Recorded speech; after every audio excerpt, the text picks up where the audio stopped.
என் ஆண்டவர் உயிரோடு எழுந்தது உன் வாழ்க்கையில் இருக்கிற இருளை முற்றிலும் அகற்ற. அதே நீ அடைபட்டிருந்த வாழ்க்கைக்கு ஒரு முற்றுப்புள்ளி.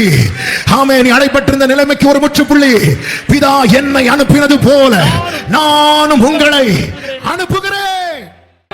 மத்தேயு சுவிசேஷம் 28வது அதிகாரம். மத்தேயு சுவிசேஷம் 28வது அதிகாரம் அதனுடைய 6வது வசனத்தை வாசிக்க கேட்கலாம். அவர் இங்கே இல்லை, தாம் சொன்னபடியே உயிர்த்தெழுந்தார். அவர் இங்கே இல்லை, தாம் சொன்னபடியே உயிர்த்தெழுந்தார். கரங்களை உயர்த்தி ஹல்லேலூயா. ஆமென். இந்த நாளிலே உயிர்ப்பின் நாள். ஆமென். அந்த செய்தி பேசாமல் இருப்பது எப்படி? ஹல்லேலூயா. ஆண்டவருடைய மரணத்தை குறித்தும் ஆண்டவருடைய உயிர்த்தெழுதலை குறித்தும் பேசினா பேசிட்டே இருக்கலாம். ஆமென். இதனால அதிகமாய் ஆசீர்வதிக்கப்பட்டு அப்படி சொல்றவங்க மட்டும் சத்தமா ஹல்லேலூயா சொல்லுவோம். இந்த உயிர்த்தெழுந்த அன்றைய தினம் கிறிஸ்து அடக்கம் பண்ணப்பட்டு 3ஆம் நாள், வாரத்தின் முதல் நாள், அன்றைய தினம் ஆமென் கர்த்தர் செய்த அல்லது அன்றைய தினம் நடந்த 5 காரியங்கள். ஆமென். அந்த 5 காரியங்களை வேகமாய் சொல்லி ஜெபிக்கும்படி விரும்புகிறேன். கர்த்தர் நம்மோடு கூட பேசுவாராக. இயேசு பிறந்தபோது ராத்திரி வேளையிலே மேய்ப்பர்கள் மந்தையை காத்து கொண்டிருந்தார்கள். அப்பொழுது ராக்காலத்திலே வெளிச்சம் உண்டானது, மகிமை பிரகாசித்தது. இயேசு பிறந்தபோது ராத்திரியில வெளிச்சம் உண்டானது. இயேசு மரித்த போது பகல்ல அந்தகாரம் உண்டானது. என்னதின் அர்த்தம்? இயேசு ஒருத்தங்க வாழ்க்கையில இருந்தா வெளிச்சம், இயேசு இல்லாத வாழ்க்கை இருள். ஆமென் சொல்லுங்க பார்க்கலாம். அப்ப இயேசு பிறந்த போது ராக்காலத்திலே வெளிச்சம் உண்டாகிறது. உதோ உங்களுக்கு சந்தோஷத்தை தருகிற நற்செய்தி. ராத்திரி நேரம் இயேசு மரித்த போது 12 மணி. ஆமென். நண்பகல் நேரம், வெயில், நம்ம ஊர் வெயில் அடிச்சது பாத்தீங்களா? ஆமென். நண்பகல் நேரம். ஆமென். இருள் மூடுது பூமியை. வேதம் சொல்லுகிறது கர்த்தருக்கு மகிமை உண்டாவதாக. ஆமென். பூமி அந்தகாரப்பட்டது என்று. அந்தகாரப்பட்டது. அந்த சூரியன் மறைகிறது. என்னைக்குமே நினைச்சுக்கோங்க, நம்ம லைஃப்ல கிறிஸ்து இல்லைன்னா இருள். இருள். வாழ்க்கையில எல்லாம் இருக்கலாம், பெரிய பங்களா வச்சிருக்கலாம், எல்லாம் நடக்கிறது போல இருக்கலாம், எல்லாமே நடக்க நான் நினைக்கிறதை விட நல்லா நடக்கு, எல்லாம் நடக்கட்டும். இயேசு இல்லாத வாழ்க்கை இருள். என் வாழ்க்கையில இருக்கிற பெரிய பாக்கியம் என்ன தெரியுமா? அந்தகாரத்திலிருந்து ஆச்சரியமான ஒளி நடச்சக்கு கர்த்தர் என்னை கொண்டு வந்திருக்கிறார். ஆமென் சொல்லுங்க பார்க்கலாம். கர்த்தருக்கு மகிமை உண்டாவதாக. சில நேரத்துல நம்முடைய வாழ்க்கையில அந்தகாரத்தின் வேளை வரும். அந்தகாரத்தின் வேளை வரும்போது ஒரு தேவ பிள்ளை எந்த நம்பிக்கையில இருக்கணும் தெரியுமா? Morning is coming. ஏன் எதை வச்சு சொல்றீங்க? என் மீட்பர் உயிரோடு இருக்கிறார். பக்கத்துல 2 பேர் கை கொடுத்து சொல்லுங்க, மார்னிங் இஸ் கமிங். ஆமென். ஹல்லேலூயா. ஹல்லேலூயா. ஆமென். அருணோதயம் எழும்பிடுவோம், பரனேசுவை துதிப்போம். அருணோதயம்.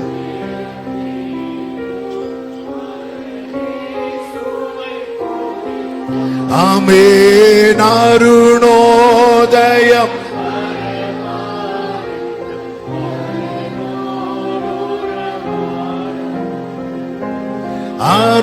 அருணோதயம் பரமானந்தம் பரனோடு. ஆமென். இருள் விலகினது கொஞ்சம் கொஞ்சமாக. மீட்பர் உயிரோடு இருக்கிறார். இது ஒரு தேவ பிள்ளைக்கு ஒரு பெரிய பிரகாசத்தை கொடுக்கிற செய்தி, ஒரு பெரிய வெளிச்சத்தை கொடுக்கிற செய்தி. அவர் உயிரோடு இருக்கிறார். இருள் பூமியையும் காரிருள் ஜனங்களை மூடும், ஆனாலும் உன்மேல் கர்த்தர் உதிப்பார். உன்மேல் கர்த்தர் உன்மேல் உதிக்கும் போது எதுக்கு முற்றுப்புள்ளி தெரியுமா? உன் துக்க நாட்கள். அதுதான் இருள். அந்தகாரத்துக்குன்னு ஒரு பவர் இருக்கு பாருங்க. அந்த பவர் எதுக்கு முன்னாடி நிக்காது தெரியுமா? லைட்டுக்கு முன்னாடி நிக்காது. எவ்வளவு குத்து இருட்டா இருக்கும்ல நைட்டு, காரிருளா இருக்கும். சூரியன் உதிக்க ஆரம்பிக்குதுன்னு தெரிஞ்சாலே இருள் விலகிறதுக்கு ரெடியா இருக்கும். ஹalleluya. அதெல்லாம் போக முடியாது அப்படின்லாம் நிக்காது. இருள் விலகிறதுக்கு அப்படி ரெடியா இருக்கும். சூரியன் அப்படி உதித்து வரும் பாருங்க, அப்படி கொஞ்ச நேரத்துல கொஞ்ச நிமிடத்துல சூரியன் எழும்ப எழும்ப எழும்ப எழும்ப இருள் இல்லாமலே ஆகும். என் ஆண்டவர் உயிரோடு எழுந்தது உன் வாழ்க்கையில் இருக்கிற இருளை முற்றிலும் அகற்ற. அதே நேரத்தில் நன்றாய் புரிந்து கொள், கிறிஸ்து இல்லைன்னா நண்பகல் நேரம் கூட ஆமே இருளாதான் இருக்கும். கிறிஸ்து இருப்பார் என்றால் ராக்காலம் கூட உனக்கு வெளிச்சமாய் தான் இருக்கும். ஆமேன் சொல்லுங்க பார்க்கலாம். இரண்டாவதாக ஆமேன், அன்றைய தினம் நடந்த இன்னொரு முக்கியமான காரியம் ஆராதனை வேளையிலே கேட்டோம். அங்கே மூடப்பட்டிருந்த ஒரு பெரிய கல் புரட்டப்பட்டது. மத்தேயு 27வது அதிகாரம் அதனுடைய 59, 60, 61, 66 வசனங்களை வாசிக்கலாம். யோசேப்பு அந்த சரீரத்தை எடுத்து துய்யதான மெல்லிய துப்பட்டியிலே சுற்றி தான் கன்மலையில் வெட்டியிருந்த தன்னுடைய புதிய கல்லறையிலே அதை வைத்து கல்லறையின் வாசலில் ஒரு பெரிய கல்லை புரட்டி வைத்து போனான். 61 அங்கே மகதலேனா மரியாளும் மற்ற மரியாள்னா யார் தெரியுமா? ஹல்லேலூயா. ஆண்டவர் எப்படி எழுதி வைக்கிறார் பாத்தீங்களா? ஆமென். ஹல்லேலூயா. ஆமென். இனி வாசிங்க. கல்லறைக்கு எதிராக உட்கார்ந்திருக்கிறாங்க. கல்லறைக்குள்ள யாரு? இயேசுவின் சரீரம், இயேசு. கல்லறைக்கு வெளியே யாரு? மற்ற உட்கார்ந்திருக்கிறாங்க. நடுவில் என்ன இருக்கு? கல்லறையா? ஒரு பெரிய கல் இருக்கிறது. உட்கார்ந்து இருக்கிறாங்க. இவங்க உட்கார்ந்து இருக்கிறாங்க. இவங்க கண்ணுக்கு முன்னாடி அங்க இன்னொரு சம்பவம் நடக்கிறது. என்னவென்ற கண்ணுக்கு முன்னாடி நடந்துச்சான்னு தெரியல, ஆனா அந்த செய்திக்காக சொல்லுகிறேன். அது 66வது வசனத்துல அண்ணா காய்பா இந்த டீம் போய் என்ன பண்றாங்க அப்படின்னா, அந்த கல்லுக்கு முத்திரை போட்டு காவல் வைத்து கல்லறையை பத்திரப்படுத்தினார்கள். வாரத்தின் முதல் நாள் அதிகாலையில பொழுது விடிந்து வரும்போது ஆமே மகதலேனா மரியாளும் சில ஸ்திரீகளுமாக அந்த கல்லறையின் இடத்தில் போகும்போது அவங்க என்ன சொல்லிட்டு போறாங்கன்னு மார்க் 16:3-4 வசனங்களில் இருக்கிறது. கல்லறையின் வாசலில் இருக்கிற கல்லை நமக்காக எவன் புரட்டி தள்ளுவான். ஏன்னா இவங்க கண்ணுக்கு முன்னாடி ஆமேன் ஒரு பெரிய கல்லை வச்சு மறைக்கிறது மட்டும் இல்ல, அதை என்ன பண்றாங்க அப்படின்னா முத்திரை போட்டு ஆமேன் காவல் வைக்கிறாங்க. இந்த கல் ஏன்னா அவங்க முறைமையின்படி சில காரியங்களை செய்வார்கள். அதையெல்லாம் செய்யற கர்த்தர் உயிரோடு இருக்கும் போதே செய்ய வச்சிட்டார். யார செய்ய வச்சார் தெரியுமா? இதே மகதலேனா மரியாளை செய்ய வைத்தார். ஏனென்றால் அவர் மரணம் தற்காலிகம், அவருடைய உயிர்த்தெழுதல் நிரந்தரம். சத்தமா ஆமேன் சொல்லுங்க பார்க்கலாம். கர்த்தருக்கு மகிமை உண்டாவதாக. இப்பொழுது என்ன சொல்லிட்டு வராங்க அப்படின்னா, நமக்காக யார், நமக்காக எவன். இந்த இரண்டாவதாக அன்றைய தினம் நடந்த ஒரு காரியம் என்ன தெரியுமா? தடைகள் விலகினது. உள்ள இருக்கிறவருக்கு ஒரு பெயர் உண்டு. அந்த பெயர் தான் ஆமென் தடைகளை தகர்க்கிறவர். எவ்வளோ பெரிய எரிகோவை ஒன்னும் இல்லாம விழ வைத்தவருக்கு முன்பாக நீ ஒரு கல்ல புரட்டி வச்சேன்னா சத்தமோ ஆமேன் சொல்லுங்க பார்க்கலாம். தடை இனி தடை இல்லை. ஆமே 3 நாளைக்கு முன்னாடி கல்லறைக்கு முன்னாடி போய் உட்கார்ந்து இருக்கிறாங்க. நிறைய பேர் ஆமே ஃபீல் ஆயிட்டுனா சிலர் என்ன பண்ணுவாங்கன்னா, அவங்களுக்கு வேண்டப்பட்டவங்க யாராவது மரித்திருப்பாங்கன்னா போய் அந்த கல்லறை கிட்ட போய் உட்கார்ந்து இருப்பாங்க. எங்க அப்பா இறந்தப்போ ஆமே நானும் 2-3 நாள் போய் உட்கார்ந்தேன். ஒரு நாள் ஆமே ஒரு சொப்பனத்தின் மூலமா ஆண்டவர் பேசினார். அங்க யார் இருக்கிறா? ஆமே நான் பார்த்த சொப்பனம் வேற ஒண்ணும் இல்லை. எங்க வீட்டுல எங்க அப்பா இருக்கிற ரூம்ல இருந்து அந்த டோரை திறந்து எங்க அப்பா அப்படி கோபத்துல வெளியே வராங்க. உடனேனா அப்பா அப்பதான் கல்ற கட்டி முடிஞ்சிருக்கு. அப்பா நீங்க இங்க உங்களுக்கு கல்ற அங்க சொப்பனத்துல. உடனே ஒரு கேள்வி கேட்டாங்க, அங்க யார் இருக்கிறா? அவ்வளவுதான் சொப்பனம், அதோட போச்சு. ஆமே ஹல்லேலூயா. பொதுவா அப்படிதாங்க, நமக்கு வேண்டப்பட்டவங்க நம்ம விட்டு போயிட்டாங்க அப்படின்னா பார்ப்போம், நினைவுக்கு கல்ற கட்டி வைப்போம்.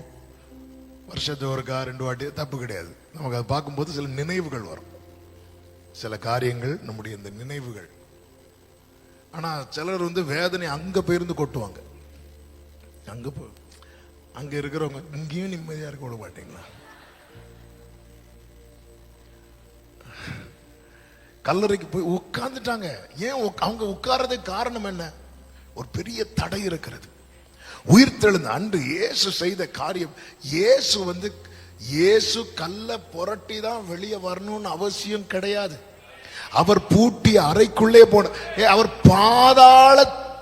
பாதாள பிடியில் இருக்கிறவங்கள்ட்ட போய் பிரகடனப்படுத்திட்டு வரார். அவர் கையில என்னெல்லாம் கீ இருக்கு தெரியுமா? மரணத்தின் திறவுகோல் இருக்கிறது, பாதாளத்தின் திறவுகோல் இருக்கிறது. இவருக்கு முன்பாக 10 ரூபா பூட்டை வாங்கி போட்டுட்டு 2 பேர் நிக்கிறாங்க. ஆமே ஒரு சாவி என்கிட்ட, ஒரு சாவி அண்ணா காய்பா கிட்ட. ஆனா ஆண்டவர் இந்த கல் இவங்க நமக்காக எவன், நமக்காக எவன். எனக்கு ரொம்ப ஆச்சரியமான காரியம், இவர் இந்த கல்லை புரட்ட வேண்டிய அவசியமே கிடையாது. இயேசு உயிரோடு எழும்பி போயிட்டார். ஆனா இந்த ஒரு கேள்வியோடு வந்தாங்க பாத்தீங்களா, நமக்காக எவன். இந்த கேள்வியோடு வரும்போது வேதம் சொல்லுகிறது, மத்தேயு 27வது அதிகாரம் அதனுடைய 28, மத்தேயு 28வது அதிகாரம் அதனுடைய 2வது வசனம். எதுக்கு இப்படி சொல்றேன்னா, அந்த ஆர்டரை நீங்க பார்க்கும்போது அந்த பிக்சர் உங்களுக்கு சரியா தெரியும். மத்தேயு 16ல என்ன சொல்லிட்டு வராங்க? நமக்காக எவன் கல்லறை புரட்டி தள்ளுவான் அப்படின்னு வரும்போது, இனி மத்தேயு 28:2 வாசியுங்கள். அப்பொழுது ஒரு ஆமென் சொல்லுங்க பார்க்கலாம். அப்பொழுது நமக்காக எவன். ஏன்னா பொழுது இன்னும் விடியல்ல. அதுக்கு முன்னாடியே மரியாளும் சில ஸ்திரீகளும் கல்லறைக்கு வர ஆரம்பிச்சுட்டாங்க. வரும்போது என்ன சொல்லிட்டு வராங்கன்னா, நமக்காக எவன், நமக்காக எவன். அப்பொழுது பூமி மிகவும் அதிரும்படி கர்த்தருடைய தூதன் வானத்திலிருந்து இறங்கி வந்து வாசலில் இருந்த கல்லை புரட்டி தள்ளி சத்தமா ஒரு ஆமென் சொல்லுங்க பார்க்கலாம்.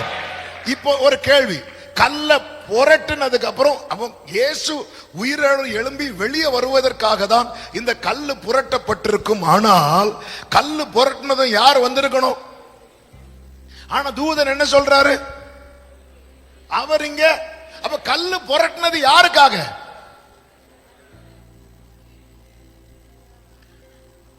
கல்லு புரட்டினது யாருக்காக? எந்த கல்லு புரட்டப்படல, அவர் உயிரோடு இருக்கிறார். எத்தனை பேருக்கு நான் சொல்றது புரியுது? எனக்காக யார்? உனக்காக இயேசு உண்டு. ஒரு ஆமென் சொல்லுங்க பார்க்கலாம். என் லைஃப்ல புரட்டப்படாத கல் உங்க லைஃப்ல இருக்கணும். எழுதுங்க, எது புரட்டப்பட. நான் உட்கார்ந்துட்டேன் ஆண்டவரே. 3.5 வருஷம் கூட பயணித்தவங்க உட்கார்ந்துட்டாங்க. ஏன்னா ஒரு கல் இதுவரை அவங்களுக்கு இயேசுக்கும் நடுவுல எதுவுமே வரல. 3.5 வருஷம் கூட பயணிச்சாங்க பாருங்க. ஒரு கல்லை வச்சு போட்டதும் உட்கார்ந்துட்டாங்க. ஆமா, இயேசு எங்க? இந்த கல்லுக்கு பின்னாடி. ஆமே ஹல்லேலூயா. கல் புரட்டப்பட்டது, நம்பிக்கை வெளியே வந்தது. ஆமே, கல் புரட்டப்பட்டது. இனி தடை இல்லை, இனி நெருங்கலாம், இனி கிட்ட வரலாம்.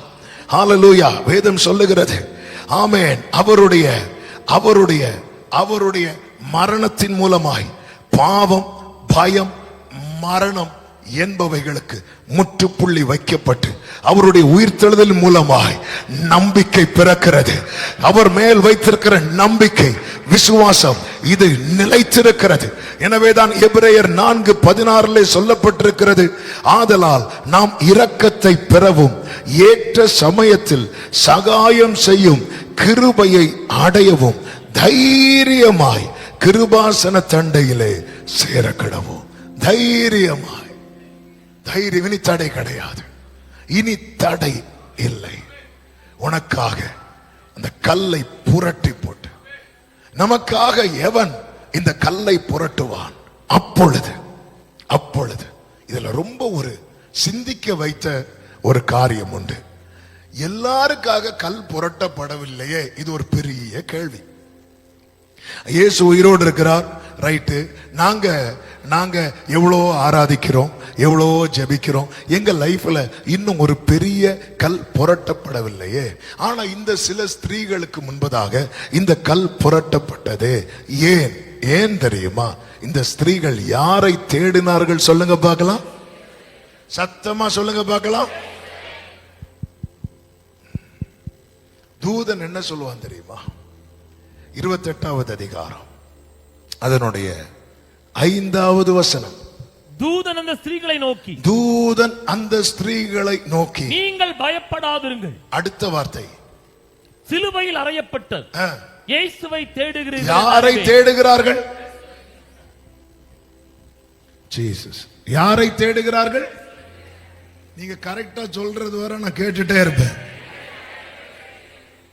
இயேசுவை எல்லாரும் தேடினாங்க. சிலுவையில் அறையப்பட்ட இயேசுவை கொஞ்சம் பேர் தேடினாங்க. ஹalleluya. இயேசுவை எல்லாரும் தேடினாங்க, எல்லாருமே தேடினாங்க. அதாவது ஜீசஸ், நிறைய பேருக்கு ஜீசஸ் ப்ரொவைடரா தான் தேவை, லார்டா தேவையில்லை. அற்புதம் செய்யற இயேசுவை ஆயிரக்கணக்கானோர் தேடினாங்க. சிலுவையில் அறையப்பட்ட இயேசுவை கொஞ்சம் பேர் தேடுறாங்க. இந்த உயிர்த்தெழுதலின் நாளில் நாம் எந்த இயேசுவை தேடி வந்திருக்கிறோம்? காணா ஒரு இயேசுவையா, கல்வாரி இயேசுவையா? ரெண்டும் வேற வேற ஆளா?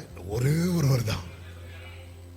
ஆனால் ஒன்றை புரிந்து கொள்ளுங்கள், அதாவது நிறைய பேருக்கு என்ன தேவை அப்படின்னா, அற்புதம், சுகம், வேலை, திருமணம், வெட்டி, வீடு, இப்படிப்பட்ட காரியங்களுக்கு இயேசுவை தேடுறவங்க ஜாஸ்தி. சிலுவையில் அறையப்பட்ட இயேசுவை யார் தேடுவாங்க தெரியுமா? பரிசுத்தத்தை விரும்புகிறவர்கள், மீட்பை விரும்புகிறவர்கள். ஆமென். சிலுவை எடுத்துக்கொண்டு அவரை பின்பற்றி அவருக்கு சீஷனாக விரும்புகிறவர்கள். சிலுவையில் அறையப்பட்ட இயேசுவை தேடுகிறவர்கள் கொஞ்சம் பேர்.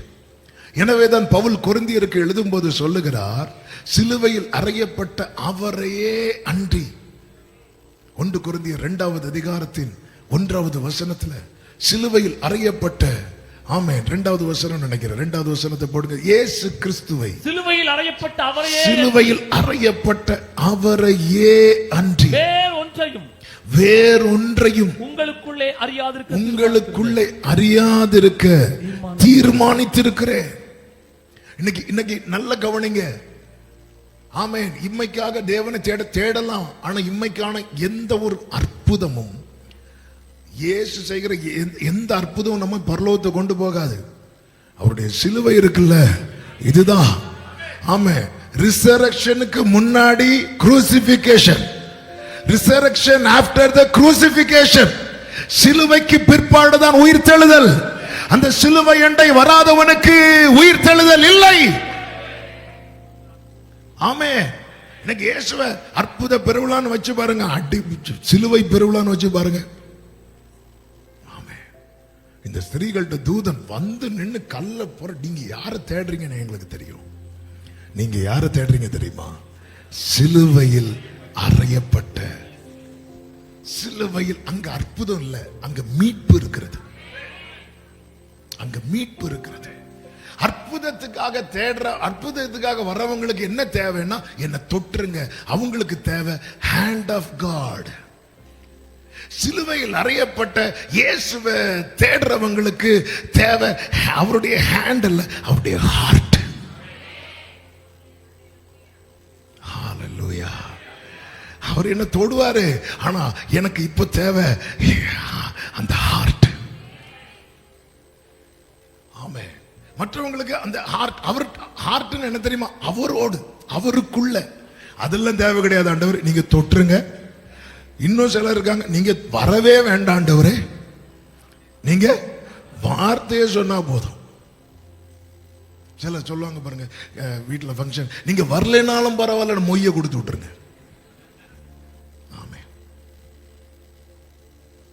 சில சொல்லுவாங்க, வேலை இல்லைன்னாலும் பரவாயில்ல, சம்பளம் கிடைச்சா போதும். நீங்க ஆண்டவரே நீங்க வரவே வேண்டாம் ஆண்டவரே, ஆண்டவரே அதுக்கு நான் பாத்திரவானே அல்ல, எனக்கு ஆண்டவரே ஒரு வார்த்தையை மட்டும் அனுப்பிடுங்க, அவ்வளவுதான், முடிஞ்சு. நீங்க தொட்டா போதும் ஆண்டவரே. நீங்க உங்களை கூட எங்களுக்கு தொட வேண்டாம், உங்க வஸ்திரத்தை தொட்டா போதும். இதை தாண்டி ஒரு சின்ன கூட்டம் இருக்கிறாங்க. அவங்க யாரை தேடுவாங்க தெரியுமா? எனக்காய் மரித்தார். அங்க அற்புதம் நடக்கல, அங்க மீட்பு, அங்க சுத்திகரிப்பு, அங்கே மறுவாழ்வு, அங்க பரிசுத்தம். இந்த நாளில யாரை தேடுகிறோம்? நல்ல கவனிங்க. சிலுவையில் அறையப்பட்ட இயேசுவை தேடுகிறவர்களுக்கு முன்பதாக எந்த தடை இருந்தாலும் அதை மாற்றும்படி கர்த்தர் தூதர்களை அனுப்புவார். கரங்களை தட்டி ஆமென் சொல்லுங்க பார்க்கலாம். ஆமென் சொல்லுங்க பார்க்கலாம். நாம் யாரை தேடுகிறோம்? இதை வச்சே ஒரு செர்மன் ஓடலாம். ஆமென். வார்த்தைகள் அப்படியே பொங்கி பொங்கி வடையுது. ஆமென். அவங்க யாரை தேடி வராங்க தெரியுமா? மரியாள் சொல்லி இருக்கலாம், 7 பேய் என்னை விட்டு துரத்தினார்ல. ஆமென். 7 பேயை துரத்தினது அற்புதம், அற்புதம். ஆனா சிலுவையில மரித்து, ஆமென், ரத்தம் சிந்தி, ஆமென், ரத்தம் சிந்தினது எதுக்கு தெரியுமா? இவளுக்கு இருக்கிற பேய துரத்துறதுக்கு அல்ல, இவளை சுத்திகரித்து இவளை நீதிமானாய் மாற்ற. இன்னைக்கு இந்த ரட்சிப்பை, அதனாலதான் பைபிள்ல இருக்கு, ரட்சிப்பை குறித்து கவலைப்படுங்க. வேற ஒரு காரியத்தை குறித்தும் வேற நீ ஒன்றுக்கும் கவலைப்படாதுன்னு சொல்ற அதே பைபிள் சொல்லுது, ரட்சிப்பை குறித்து கவலைப்படுங்கள் என்று. நீ ரட்சிப்பை குறித்து கவலைப்படணும். நம்ம ரட்சிப்பை குறித்து கவலைப்படணும். நம்ம கிறிஸ்துவண்டை, சிலுவையில் அறையப்பட்ட கிறிஸ்து, நம்ம அதை நினைக்கணும். அங்க அற்புதம் இல்லை, அற்புதம் உண்டு இல்லைன்னு இல்லை, ஆனா அங்க பிரதானமாய் நடந்தது என்ன தெரியும்? மீட்பு. மீட்பு. நாம் யாரை தேடுகிறோம்? சிலுவையில் அறையப்பட்ட கிறிஸ்துவை தேடுகிறவர்களுக்கு தடை இல்லை. அதனாலதான் தூதன் சொல்லுகிறார், வந்து பாருங்கள், வந்து பாருங்கள். நீங்க வரலாம், நெருங்கலாம். மூன்றாவதாக உறவை உறுதிப்படுத்துகிறார், உறவை உறுதிப்படுத்துகிறார். யோவான் 20வது அதிகாரம் 17வது வசனம், அன்றைய தினம் நடந்த 3வது ஒரு காரியம். 20:17. இயேசு அவளை நோக்கி, என்னை தொடாதே, நான் இன்னும் என் பிதாவினிடத்திற்கு ஏறி போகவில்லை.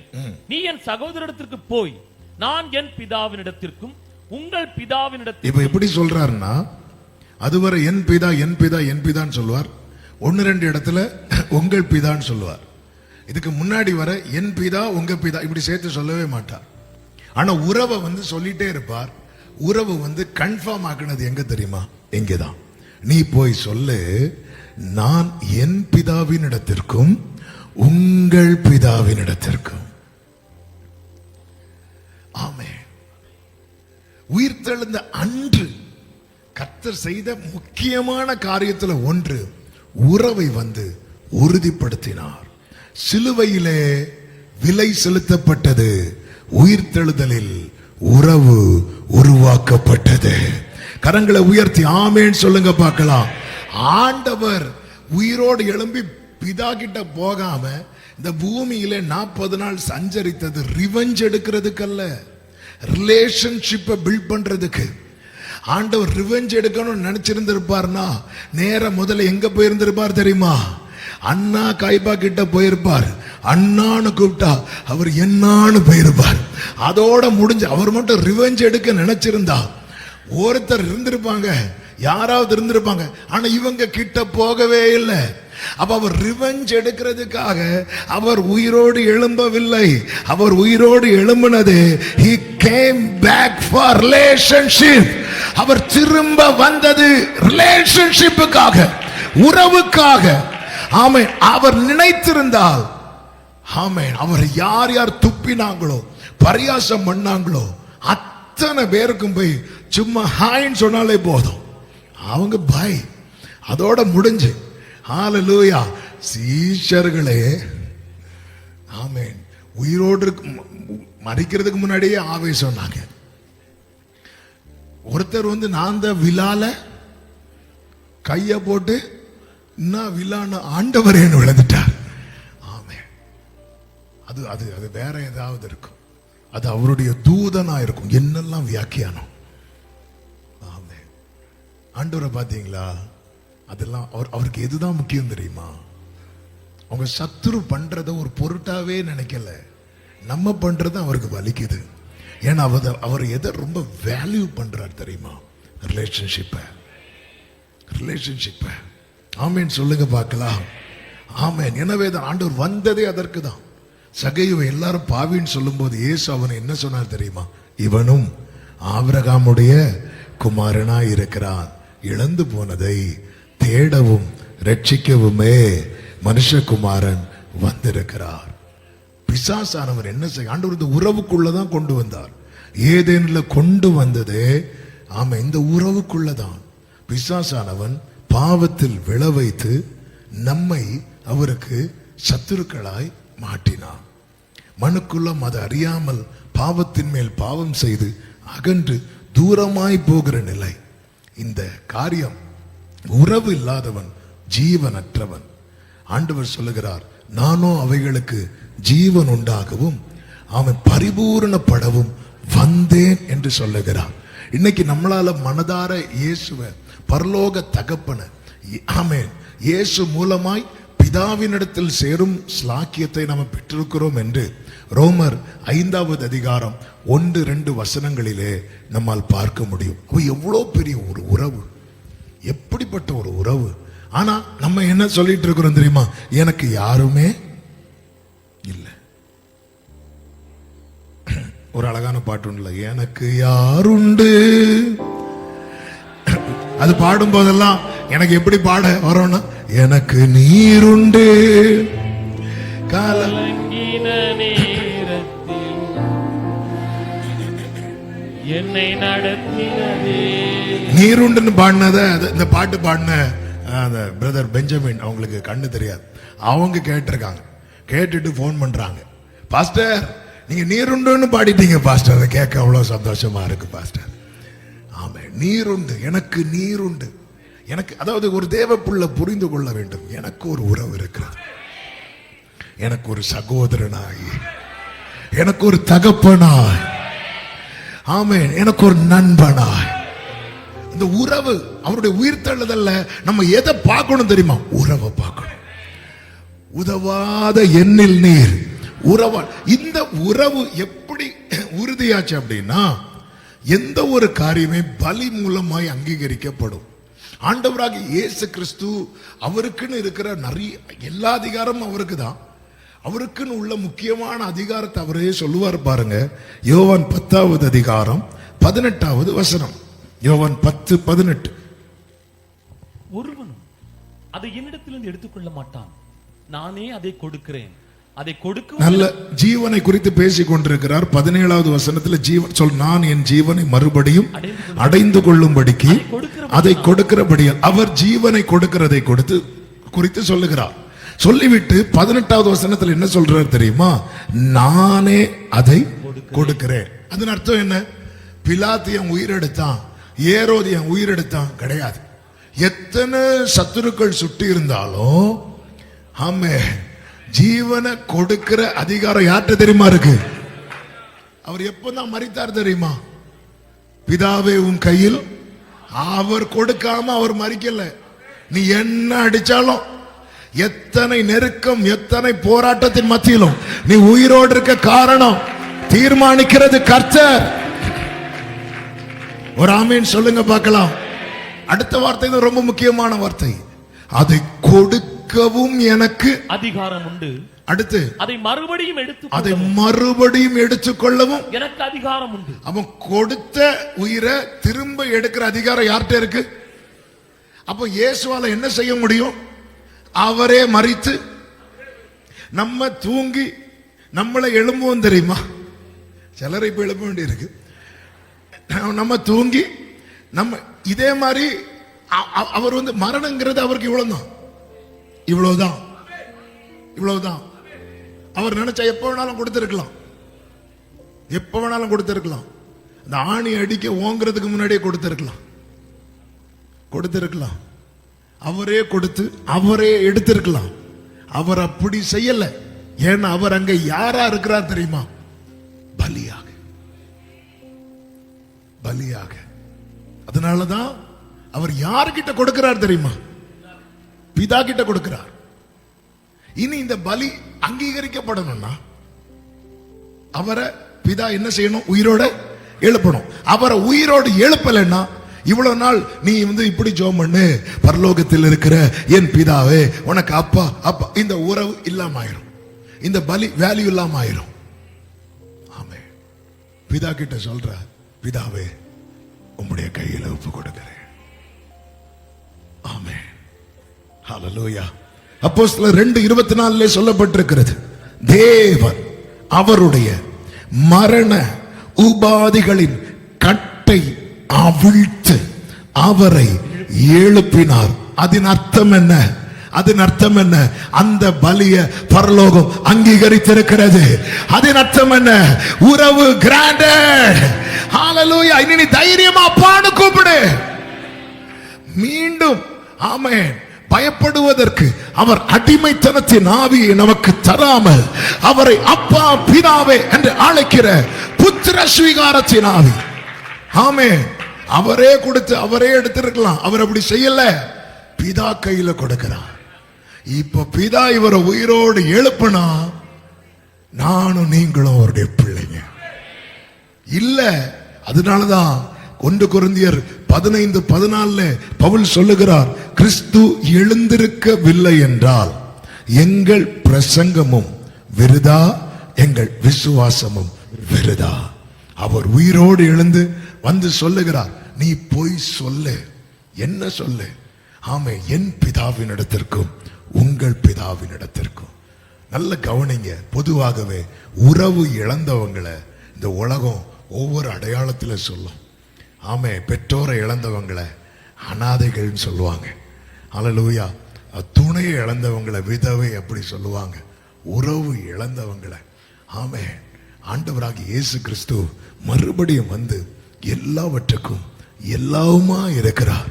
எனவே தான் நல்லா புரிந்து கொள்ளுங்கள், என் வாழ்க்கையில எந்த ஒரு உறவை நான் பறிகொடுத்தாலும் அந்த இடத்துல யார் வந்து நிப்பா தெரியுமா? என் நாயகர் வந்து நிப்பா. ஆமென் சொல்லுங்க பார்க்கலாம். அவர் தகப்பனை போல சுமக்கிறவர், தாயை போல தேற்றுகிறவர், கையை பிடிச்சு நான் உனக்கு துணை என்று சொல்லுகிறவர், நண்பனாய் பழகுகிறவர், சகோதரனாய் நிற்கிறவர். நல்ல கையை தட்டி ஆமென் சொல்லுங்க பார்க்கலாம். இன்னைக்கு உள்ள செய்தி, அவர் உயிரோடு இருக்கிறார். நீ அனாதையும் அல்ல, நீ விதவையும் அல்ல, நீ தனிமையும் அல்ல. அவர் தகப்பனாகவும் நாயகராகவும் இருக்கிறார். அவர் உயிரோடு இருக்கிறார். இந்த உறவு சிலுவையில் மன்னிப்பு, உயிர்த்தெழுதலில் மாற்றம். சிலுவையில் மன்னிப்பு, உயிர்த்தெழுதலில் மாற்றம். என் வாழ்க்கையில மன்னிப்பை தந்து எனக்கு ஒரு மாற்றத்தை தரும்படி எனக்காக மரித்து எனக்காக உயிர்த்த இயேசுவுக்கு ஸ்தோத்திரம் என்று சொல்றவங்க கரங்களை உயர்த்தி ஹல்லேலூயா ஆமென் சொல்லுங்க பார்க்கலாம். நீ அனாதை அல்ல. அதனாலதான் ஆண்டவர் சொல்ற, உங்களை நான் எப்படி விட மாட்டேன் தெரியுமா? திக்கற்றவனா விட மாட்டேன். திக்கற்றவன், திசை அறியாதவன், வழிநடத்த யாரும் இல்லாதவன், நான் அப்படி உன்னை விடவே மாட்டேன். ஹல்லேலூயா. நெஞ்சில கை வச்சு சொல்லுங்க, நான் அனாதை அல்ல, நான் தனிமை அல்ல. தனிமையின் பாதையில் தகப்பனேவும் தோளில் சுமந்ததை நான் மறப்பேன். சுமந்ததை ஆமென். எத்தனை அன்பு என்மேல், எத்தனை அன்பு என்மேல். ஆமென். இதற்கு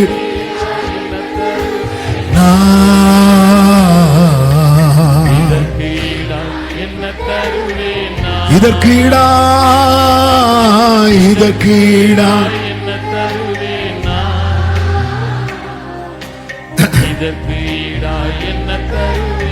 ஆண்டவர் இந்த செய்தியை ப்ரிப்பேர் பண்ணும்போது சொன்ன வார்த்தை தான், உறவை பறிகொடுத்து யாராவது இருப்பாங்கன்னு அவங்க கிட்ட சொல்லு நான் இருக்கிறேன்.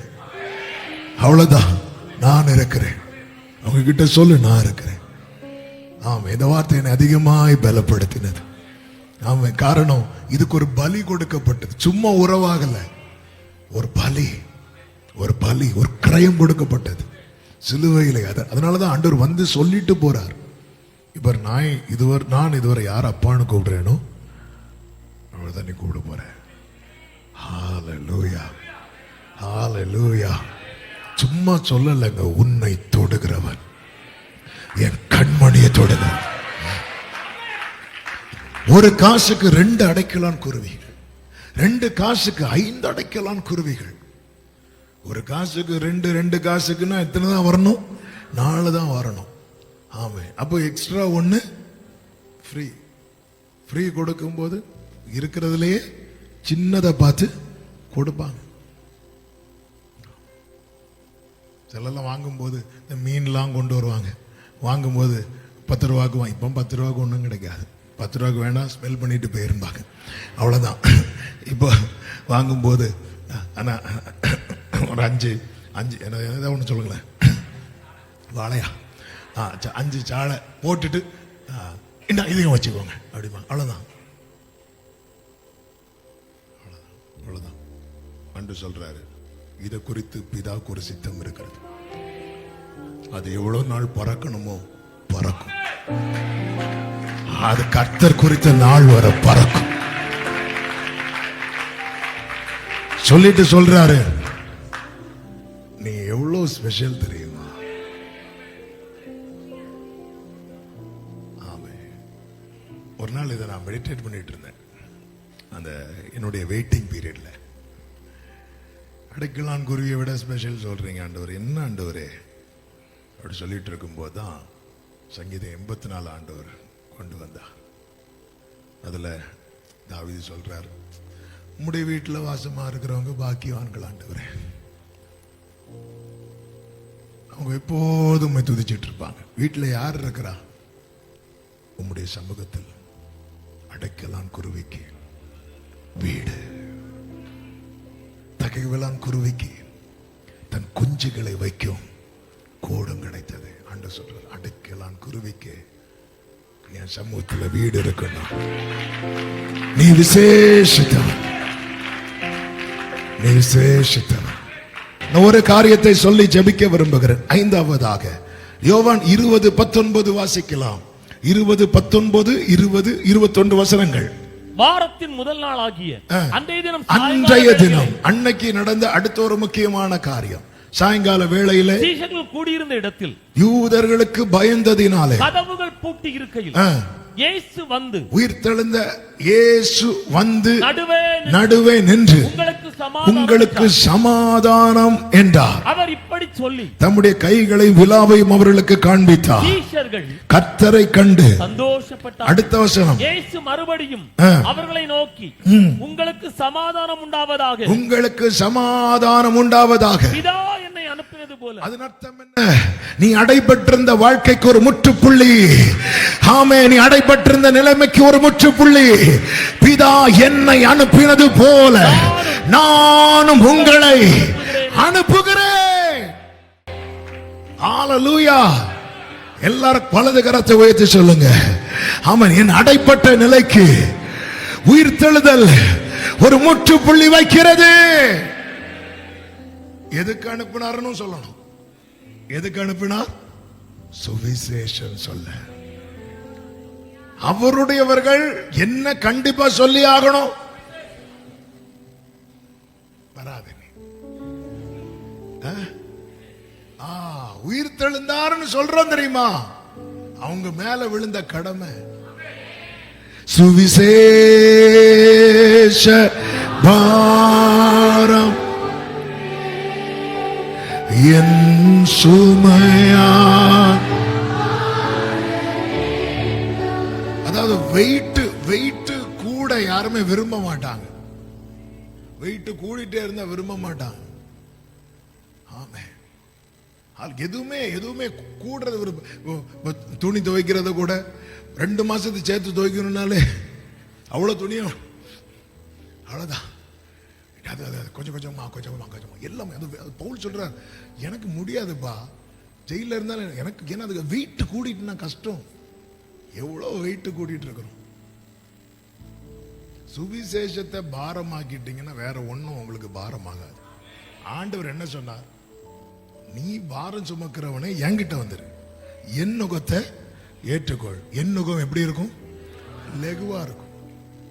ஆண்டவர் சொல்ல, நீ அடைபட்டது போதும், நீ சொல்லி ஆகணும். இந்த சத்தத்தை ரத்தத்தால மீட்கப்பட்டு அவருடைய உயிர் தெழுதல்னால இன்னைக்கு உறவுக்குள்ள வந்திருக்கிற ஒவ்வொருவருக்கும் சொல்லுகிற செய்தி இதுதான், சுவிசேஷம் அறிவித்துதான் ஆகணும். நாளை கார்த்தர் கணக்கு கேட்பார். நீங்க புறப்பட்டு போங்க. எப்படி தெரியுமா? பிதா, இந்த வேர்டு தான், சும்மா அனுப்புறது இல்ல, பிதா என்னை அனுப்பினது போல. அதன் அர்த்தம் என்ன? பிதாவுடைய மொத்த நம்பிக்கையும். ஆமென், ஆமென். ஒரு பாட்டாண்டவர் கொடுத்திருக்கிறாங்க. அதுல ஒரு சரணம் இப்படி வரும், தூதர் சொன்ன நற்செய்தி என் வாயில் வைத்திட அழைப்பை என்னில் வைத்தீர் இயேசுவே, நான் இல்லை என்றாலும் ஆயிரங்கள் உண்டு ஆனாலும் தெரிந்தெடுத்தீர் இயேசுவே என்று ஆண்டவர் ஒரு பாட்டு கொடுத்திருக்கிறாங்க. நல்ல கவனிங்க, தூதர் தான் நற்செய்தி சொன்னாங்க. அதுக்கப்புறம் தூதரை வச்சு சொல்லவே விடல. அதுக்கு இனி என் பிள்ளை சொல்லுவோம். தூதர் சொன்ன எவ்வளவு ஈஸியா இருக்கும். இனி தூதர்கள் எவ்வளவு கொண்டாடினாங்க தெரியுமா? காஸ்பல் சொல்லிட்டு அவங்க பாடுறாங்க, இதோ கர்த்தராகிய கிறிஸ்து என்னும் ரட்சகர் உங்களுக்கு சொல்லி முடிக்கல. எல்லா தூதர்களும் சேர்ந்து என்ன பண்ணாங்களாம்? பாடுறாங்க. காஸ்பல் சொல்றதுல தூதர்களுக்கு அவ்வளவு ஹாப்பி. ஆண்டவர் சொல்ல, நீ சொன்னது போதும் விடு, இனி என் பிள்ளை சொல்லுவான். ஆமே. இங்கே ஐஸ்வர்யவான் பாதாளத்தில் கிடந்து ஆபிரகாம்கிட்ட கேட்கிறார், லாசரு மேல இருந்து அனுப்ப. இனி மேல இருந்தெல்லாம் அனுப்ப முடியாது, கீழே இருக்காங்க என் பிள்ளைங்க. மோசே தீர்க்கதரிசிகள் எல்லாம் கீழே இருக்கிறாங்க. பிரியமானவர்களே, தூதர்களுக்கு வாயை அடைச்சிட்டு ஏன் வாய? குழந்தைகள் பாலகர் வாயில.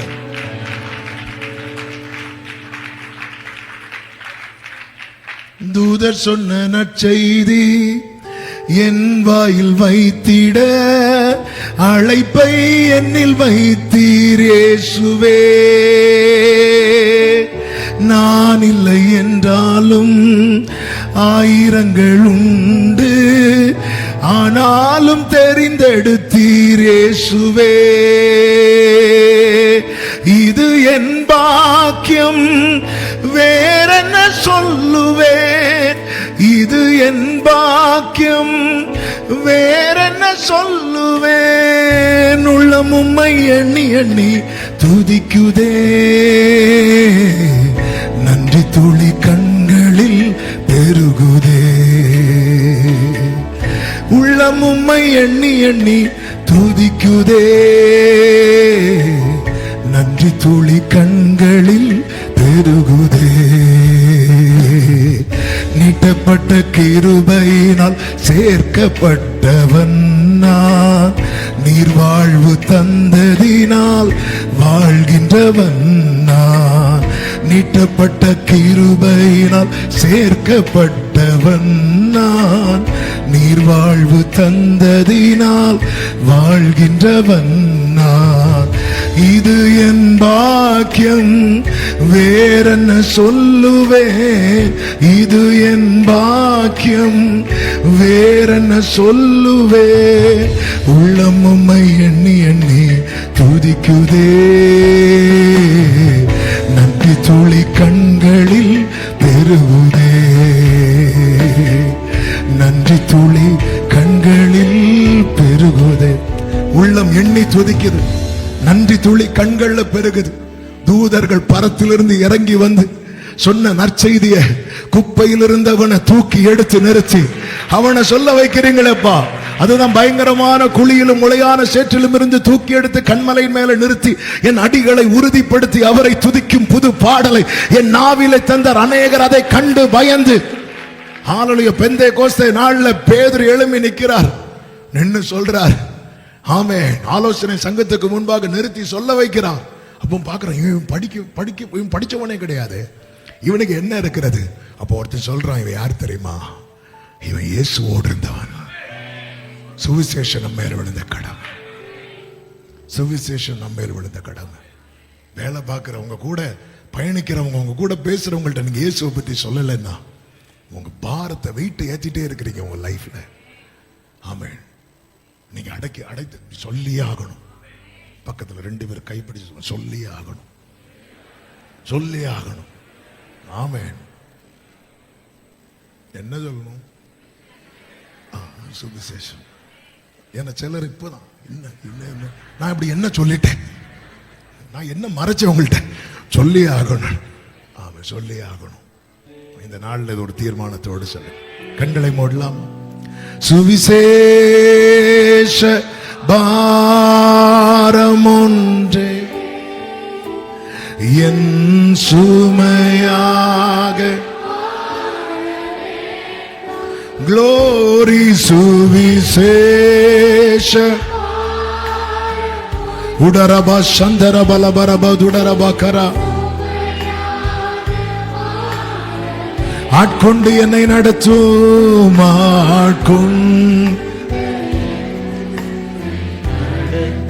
ஆமென். அபிஷேகத்தாலே நிரப்பும் ஆட்கொண்டு. ஹல்லேலூயா. அபிஷேகத்தாலே கைகளை உயர்த்தி ஆராதனை. ஆமென்.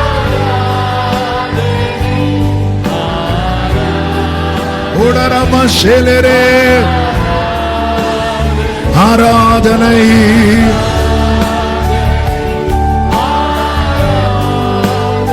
Jesus, Jesus. ஆமென்.